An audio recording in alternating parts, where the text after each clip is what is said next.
I'm sad to say, but it's not hard to kill somebody. You can kill somebody pretty easy if you have the mindset for it. What's that mindset? Emptiness. Los crímenes por los que este hombre fue ejecutado se encuentran entre los más perturbadores de su tiempo, no solo por la brutalidad, sino por la cantidad de víctimas que dejó en su camino.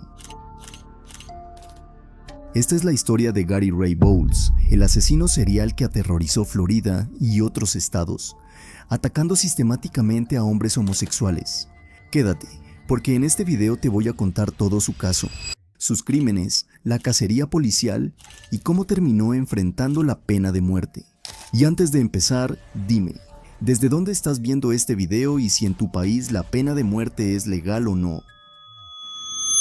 La historia de Gary Ray Bowles es inquietante desde antes de su primer aliento. Nació el 25 de enero de 1962 en Clifton Forge, Virginia, con una ausencia que lo marcaría para siempre. Su padre biológico, William Bowles, un minero de carbón que había muerto por una enfermedad pulmonar 6 meses antes de su nacimiento. Sola con un recién nacido, su madre buscó estabilidad donde pudo y volvió a casarse varias veces, pero cada matrimonio terminó hundiendo más a la familia en el desorden. El verdadero descenso comenzó con su segundo padrastro, un hombre violento y alcohólico que transformó la casa en un campo de batalla. Durante años, Gary no solo fue testigo de palizas despiadadas, también las sufrió en carne propia. La ruptura definitiva llegó cuando tenía apenas 13 años. Una noche, en medio de una discusión descontrolada, su padrastro estaba golpeando salvajemente a su madre. Movido por la desesperación y el instinto de protegerla, Gary tomó una roca del jardín y la estrelló contra la cabeza del agresor, dejándolo gravemente herido.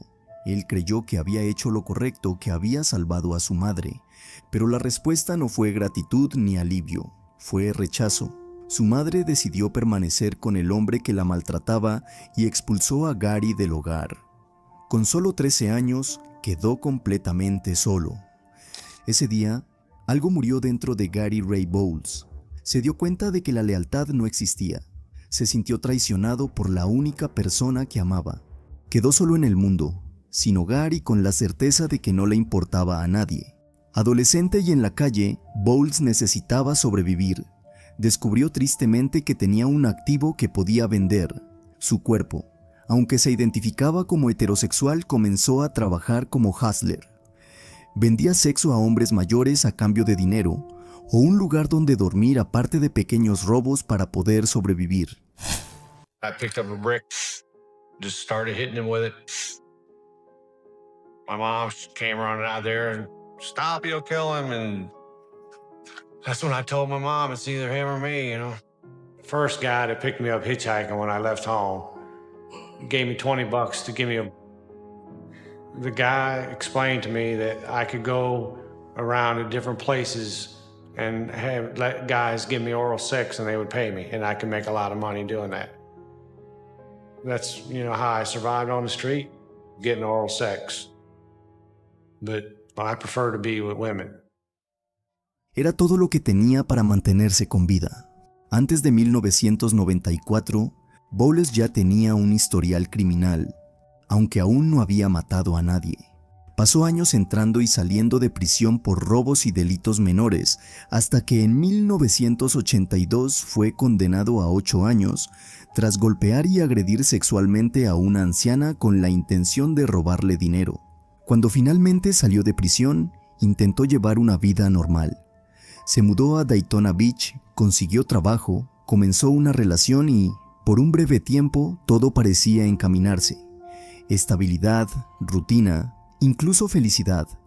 Por un momento dio la impresión de que podía cambiar, pero el pasado volvió a alcanzarlo. Su novia descubrió que había trabajado como prostituto y, desilusionada, terminó la relación. Con esa ruptura, la frágil ilusión de normalidad de Bowles se vino abajo una vez más. Para empeorar las cosas, ella estaba embarazada de Gary, pero decidió abortar después de enterarse de que él había sido trabajador sexual. Ese fue el momento en que algo dentro de Bowles se quebró definitivamente. Según sus propias declaraciones a los investigadores, culpó a los hombres gay por el aborto de su novia. Desarrolló una rabia ardiente hacia aquellos que, durante años, le habían pagado por sexo. Esa furia sería la gasolina que encendería un incendio de homicidios. El 15 de marzo de 1994, en Daytona Beach, Florida, Gary Ray Bowles cometería el primero de sus homicidios confirmados. La víctima fue John Hardy Roberts, un hombre de 59 años que había ofrecido a Bowles un lugar temporal donde quedarse. Buscaba compañía. Bowles buscaba una oportunidad. Según la reconstrucción del caso, Bowles se acercó a Roberts bajo falsas pretensiones, insinuando interés afectivo y la posibilidad de una relación íntima. Esa aparente conexión fue suficiente para ganarse su confianza. Una vez dentro de la vivienda, la situación cambió por completo. Bowles golpeó y estranguló a Roberts hasta causarle la muerte. Acto seguido, lo envolvió en sábanas y dejó el cuerpo dentro de la residencia cerrada. Pero el asesinato no sería lo único inquietante de este crimen. Tras matar a Roberts, Bowles introdujo objetos en su boca, un gesto macabro que se convertiría en su firma y aparecería repetidamente en sus víctimas posteriores. Tras el homicidio, Bowles saqueó la casa. Tomó dinero, objetos de valor, llaves, la billetera y lo más importante para la investigación futura, la tarjeta de crédito de Roberts. Tras cometer su primer asesinato en Florida, huyó del estado utilizando la tarjeta de crédito de su víctima para comprar gasolina en Georgia y Tennessee. Ese viaje hacia el norte lo llevó finalmente al área metropolitana de Washington, D.C., donde conocería a David Alan Jarman. Jarman, de 39 años, era un hombre trabajador que vivía en un apartamento acondicionado en un sótano en Wheaton, Maryland. Se desempeñaba como procesador de préstamos en una cooperativa de crédito en la capital, ayudando a clientes a gestionar solicitudes y obtener financiamiento. Era además parte activa de la comunidad gay local, frecuentando bares y espacios de encuentro en busca de compañía y conexión.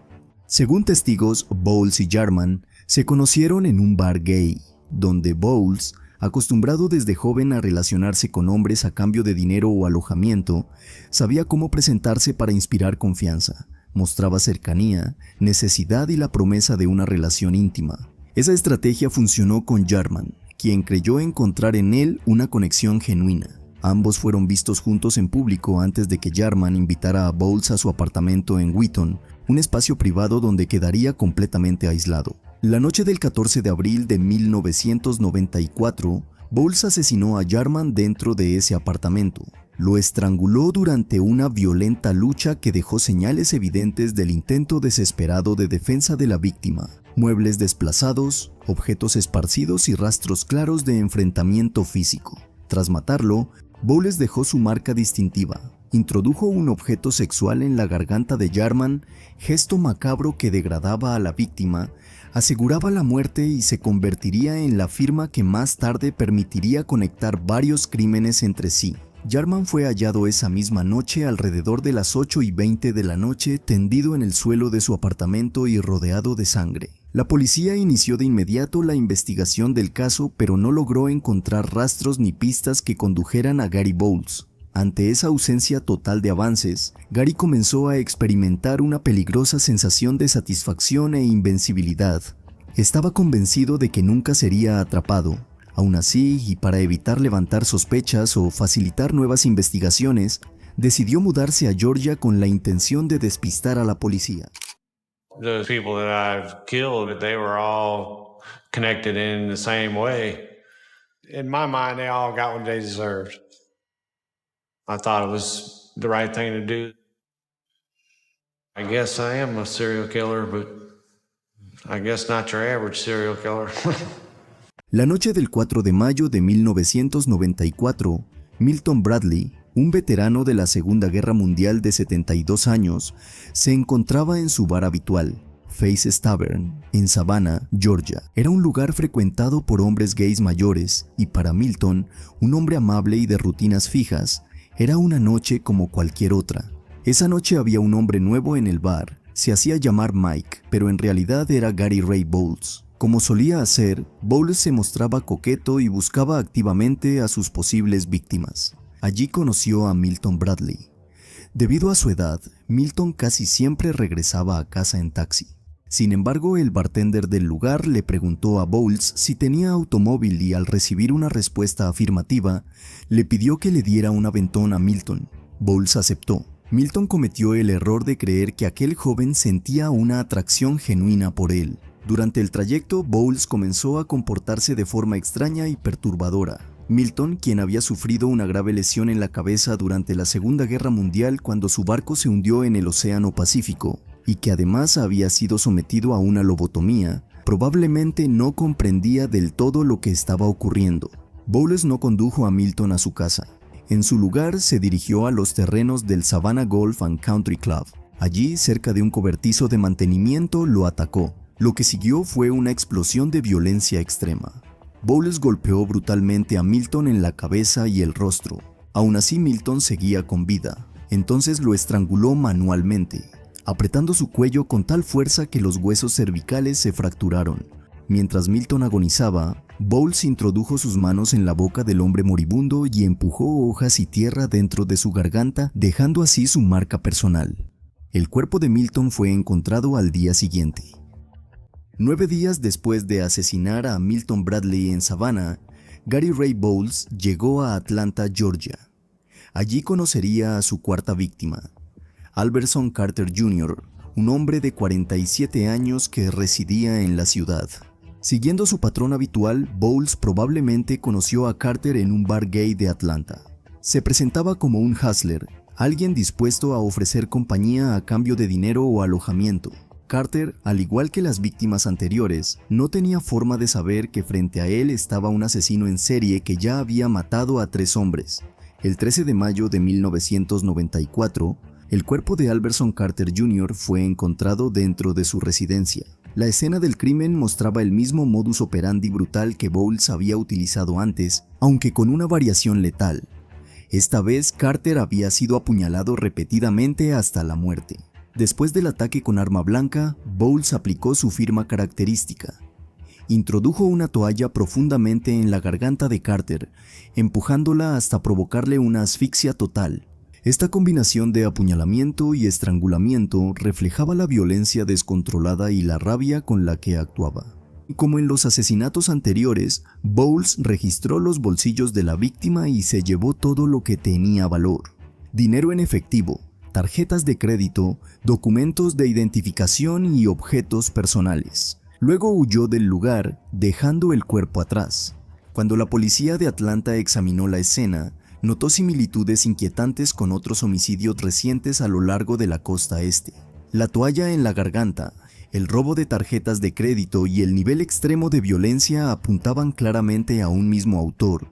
Poco después, las autoridades de Georgia se pusieron en contacto con el FBI y con departamentos de policía de Florida, Maryland y Savannah. Todos buscaban al mismo hombre, un asesino en serie que se desplazaba por la Interestatal 95, asesinando sistemáticamente a hombres gays mayores. Después de asesinar a Alberson Carter Jr. en Atlanta el 13 de mayo, Gary Ray Bowles, con miedo a ser atrapado, se desplazó rápidamente hacia el sur, de regreso a Florida. Esta vez llegó a Jacksonville, donde comenzó a frecuentar bares gay en busca de su próxima víctima. En uno de esos bares conoció a Albert Alcee Morris, un hombre de 37 años que vivía en un tráiler en Hilliard, un pequeño pueblo del condado de Nassau, Florida. Morris, al igual que las víctimas anteriores, era una persona confiada y amable, sin sospechar el peligro que representaba aquel joven aparentemente carismático. Bowles se presentó bajo el alias de Joey Pearson.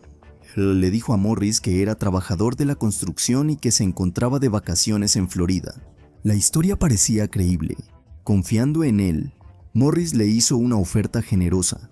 Podía quedarse a vivir en su tráiler sin pagar renta, a cambio de realizar trabajos de reparación y mantenimiento ocasionales. Bowles aceptó de inmediato. Para él, el acuerdo era perfecto. Tenía techo, comida y acceso directo a su próxima víctima. Bowles vivió con Morris durante aproximadamente 2 semanas. Desde el inicio no cumplió su parte del trato. Se negaba a hacer los trabajos prometidos y se limitaba a aprovechar la hospitalidad de Morris. La tensión entre ambos comenzó a crecer. Morris se sentía frustrado. Sus amigos notaron la situación y le advirtieron sobre el comportamiento extraño de Joey Pearson. La convivencia se volvió cada vez más conflictiva. La noche del 18 de mayo de 1994, ambos salieron juntos a un bar. Allí fueron vistos discutiendo de forma violenta en público. Morris le reclamaba a Bowles por negarse a ayudar en el tráiler. La discusión escaló rápidamente y varios testigos recordarían más tarde haber visto a Bowles visiblemente furioso. La mañana del 19 de mayo, Albert Morris debía presentarse a trabajar en la tienda de conveniencia que sus padres operaban. Nunca llegó. Preocupados, sus padres fueron hasta el tráiler en Hilliard para ver qué ocurría. Al llegar, notaron algo de inmediato. Había sangre en la puerta. Dentro del tráiler, Albert Morris yacía boca abajo en el suelo. Había sido sometido a una violencia extrema. Los investigadores determinaron que fue golpeado brutalmente en la cabeza con un objeto contundente, un plato de mármol utilizado como arma improvisada. Luego recibió un disparo en el pecho con una escopeta cuya herida atravesó su torso. Aún con vida fue estrangulado. Finalmente, Bowles aplicó su firma característica. Introdujo una toalla profundamente en la boca y la garganta de Morris, empujándola hasta bloquear por completo sus vías respiratorias. Como en los asesinatos anteriores, los bolsillos del pantalón de Morris estaban volteados hacia afuera. Bowles robó su billetera, dinero en efectivo y tarjetas de crédito. También se llevó el Cadillac modelo 1986 de la víctima y desapareció sin dejar rastro. El FBI fue alertado de inmediato.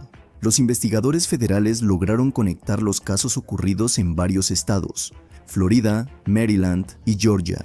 Tras una investigación exhaustiva y ante la evidencia acumulada, en junio de 1994 se logró vincular directamente a Gary Ray Bowles con los crímenes. Como resultado, el FBI incluyó a Gary Ray Bowles en la lista de los 10 criminales más buscados de Estados Unidos. Se emitió una alerta teletipe a todas las agencias policiales del sureste del país, advirtiendo sobre un asesino itinerante que se desplazaba de estado en estado asesinando a hombres gays. Consciente de que ahora era un fugitivo de alcance nacional, Bowles se convirtió en un fantasma.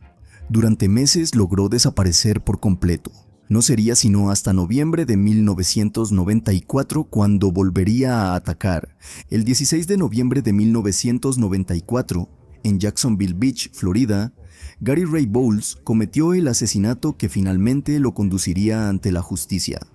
La víctima fue Walter Jamel Hinton, un hombre de 42 años que trabajaba como diseñador floral. Hinton vivía solo en su residencia. Como en los casos anteriores, Bowles se le acercó bajo una fachada de interés romántico. Hinton, creyendo haber encontrado una conexión genuina, lo invitó a su hogar. Lo que siguió fue uno de los asesinatos más brutales de toda la serie. Mientras Hinton dormía, Bowles tomó una piedra de apoyo que pesaba aproximadamente 40 libras, la llevó deliberadamente al interior de la casa, un acto que evidenciaba premeditación. Luego, aprovechando que la víctima estaba indefensa, levantó la piedra y la estrelló repetidamente contra la cabeza de Hinton. El daño cerebral fue devastador. Aún así, Hinton no murió de inmediato. En un intento desesperado por sobrevivir, logró arrastrarse hasta el baño. Bowles lo siguió. Allí, durante la lucha, lo estranguló usando su antebrazo. Después, en un acto de extrema crueldad, tomó papel higiénico y una toalla y los introdujo profundamente en la garganta de Hinton, bloqueando por completo sus vías respiratorias y provocando la asfixia final. La autopsia reveló múltiples heridas defensivas, lo que confirmó que Hinton estuvo consciente durante parte del ataque. Su cuerpo fue hallado en la residencia con trauma contundente severo, múltiples lesiones craneales y claros signos de estrangulamiento. La exposición mediática fue decisiva. Revistas nacionales publicaron su imagen en portada, y las fuerzas del orden distribuyeron retratos hablados y fotografías de Bowles a lo largo de toda la costa este. Gracias a esa difusión, un testigo que lo había visto se puso en contacto con la policía tras reconocerlo en los retratos circulados. Mientras tanto, Bowles se ocultaba en Jacksonville Beach bajo el alias de Timothy Whitfield, intentando pasar desapercibido. 2 días después, el 22 de noviembre de 1994, Gary Ray Bowles ingresó a una oficina de empleos en Jacksonville Beach En el lugar se encontraba un joven oficial del Departamento de Policía de Jacksonville Beach, Gene Paul Smith, quien en ese momento trabajaba como instructor y que años más tarde se convertiría en jefe de policía de la ciudad. Al observar a Bowles, el oficial notó que coincidía de forma casi exacta con la descripción del asesino conocido en los medios como el I-95 Killer. Smith se mantuvo tranquilo y se acercó para hablar con él. Lo que ocurrió a continuación fue extraordinario. Al comenzar a cuestionarlo, Bowles confesó voluntariamente su identidad. En ese momento, Bowles se entregó sin oponer resistencia. El oficial Smith lo arrestó y lo puso bajo custodia. Durante los interrogatorios iniciales, Bowles no solo confesó el asesinato de Hinton, confesó la existencia de 6 víctimas totales, confesó muertes en Florida, Georgia y Maryland. Describió en detalle cómo seducía a los hombres, cómo los mataba de varias formas, a veces golpes en la cabeza, a veces estrangulamiento, y cómo robaba sus tarjetas de crédito y dinero. Los investigadores del FBI que lo entrevistaron quedaron asombrados por la frialdad y la claridad de su confesión. Cuando se le preguntó si habría continuado matando si no hubiera sido capturado, los detectives de Daytona Beach concluyeron que Bowles habría continuado la matanza indefinidamente. En 1996, Bowles fue juzgado y condenado por el asesinato de Walter Hinton. Un jurado lo encontró culpable y recomendó unánimemente la pena de muerte. El tribunal impuso la sentencia capital. Sin embargo, la Corte Suprema de Florida posteriormente anuló la sentencia de muerte después del juicio. El tribunal determinó que se había cometido un error legal al permitir que el jurado escuchara evidencia de que Bowles odiaba a los hombres gay. Esta caracterización, aunque verdadera basada en sus propias declaraciones, fue considerada perjudicial. Bowles fue sentenciado en 1999. Un nuevo jurado, nuevamente, votó unánimemente a favor de la pena de muerte. Adicionalmente, en 1997, mientras estaba en el corredor de la muerte por el asesinato de Hinton, Bowles se declaró culpable de los asesinatos de John Hardy Roberts y Albert Morris. Recibió sentencias de cadena perpetua por ambos casos. Gary Ray Bowles pasó aproximadamente 25 años en el corredor de la muerte de Florida. En 2019, después de que todas sus apelaciones fueron exhaustas, el gobernador Ron DeSantis firmó una orden de ejecución. El 22 de agosto de 2019 fue programado para su ejecución. Finalmente, ese 22 de agosto, Gary Ray Bowles despertó a las 4 de la mañana en su celda del corredor de la muerte en la prisión estatal de Florida. Según Michelle Glady, directora de comunicaciones del Departamento de Correcciones de Florida, Bowles se encontraba tranquilo y de buen humor. No mostraba signos visibles de pánico ni desesperación. Simplemente esperaba. A lo largo del día, Bowles permaneció en su celda. No recibió visitas de familiares. Su madre no acudió. Ningún miembro de su familia apareció para despedirse. Tampoco solicitó la presencia de un consejero espiritual ni de un sacerdote. Bowles rechazó cualquier tipo de asistencia religiosa. Su último visitante fue su abogado. Como es costumbre en Florida, se le permitió pedir una última comida. Su elección fue simple y directa: 3 hamburguesas con queso, papas fritas y tocino. A diferencia de muchos condenados que hacen declaraciones verbales en la cámara de ejecución, Bowles no dijo nada en voz alta antes de morir. En su lugar, escribió una declaración manuscrita fechada el 22 de agosto de 2019. En la carta escribió: «Lamento mucho todo el dolor y el sufrimiento que he causado. Espero que mi muerte alivie su dolor». Luego añadió dirigiéndose a su madre: «Quiero decirle a mi madre que también lamento mis acciones. Tener que lidiar con que tu hijo sea llamado un monstruo es terrible. Lo siento mucho. Nunca quise que esta fuera mi vida. Uno no se despierta un día y decide convertirse en un asesino en serie». La carta concluía con una disculpa directa: «Lamento mucho a toda la familia y amigos del señor Hinton». Poco después, Bowles fue trasladado desde su celda hasta la cámara de ejecución dentro de la prisión estatal de Florida, cerca de Rayford. La cámara era una habitación pequeña, con una camilla médica acolchada en el centro. Bowles fue asegurado en la camilla con correas de cuero en el pecho, los brazos y las piernas. Un equipo médico insertó líneas intravenosas en ambos brazos para administrar las drogas letales. Según los testigos presentes, Bowles no mostró signos evidentes de sufrimiento ni dolor. El procedimiento se desarrolló sin complicaciones aparentes. Con su muerte, Gary Ray Bowles se convirtió en el prisionero número 99 ejecutado en Florida desde 1976, año en que la Corte Suprema restableció la pena de muerte en Estados Unidos. También fue la 13ª ejecución realizada en el país en 2019 hasta ese momento. Bowles permaneció como la última persona ejecutada en Florida hasta el 23 de febrero de 2023, cuando Donald Dilbeck fue ejecutado casi 4 años después. A las 10:58 de la noche, hora del este, Gary Ray Bowles fue declarado oficialmente muerto por el médico forense presente. I figured, well, they're not going to catch me now. So I figured I was in the clear.